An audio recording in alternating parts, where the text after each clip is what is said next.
Good morning জয়গুরু বন্ধুরা, পূর্ণিমা daily শর্টসে তোমাদের welcome. এই যে কালকে আমি বাপের বাড়ি চলে এসেছি। আজকে তো দোল, কালকে এসেছিলাম রাত্রিবেলা। সকালবেলা উঠে আমি আর মা চা খেতে বসে পড়েছি।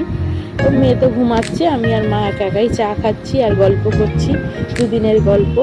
আর এই যে কালকে যে বিকেলবেলা এসেছি, তোমাদের তো দেখানো হয়নি, এই সবাই মিলে চা মুড়ি খাওয়া হচ্ছে আর গল্প করা হচ্ছে। মা, কাকিমা, ঠাকুমা সবাই মিলে আমরা গল্প করছি। আর সকালবেলা এই যে উঠেছি, আমি তো খুব একটা দোল ফোল খেলি না।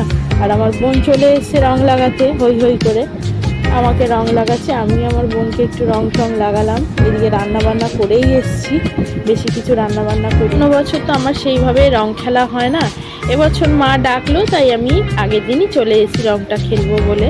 আর এই যে আমার ছোট্ট পুচকু বোনের ছেলে, তোমরা আগেই দেখেছো ওকে। আর এই যে কাকিমা, আমার মা, সবাই মোটামুটি অল্প অল্প রং খেলেছি। হ্যাঁ, ও তো বাচ্চা, ওকে তো বেশি রং ঠং দেওয়া যাবে না, তাই হালকা করে গালে একটু রং লাগিয়েছি। সেও দেখো আমার মার সাথে মজা করছে। আর এই যে পাশের আমার সব দিদিরা আছে, দিদিরা কাকিমারা, ওরাও এসছে রং লাগাবে বলে হই হই করে দেখো নাচানাচি করছে, খুবই মজা হয়েছে। আমি তো সেরকম প্রত্যেকবার আসতে পারি না। এই যে আমার কাকিমা, পাশের বাড়ির ফ্ল্যাটের বৌদিরা সবাই এসছে, রং খেলেছিলাম, মজা করছে, গান করছে।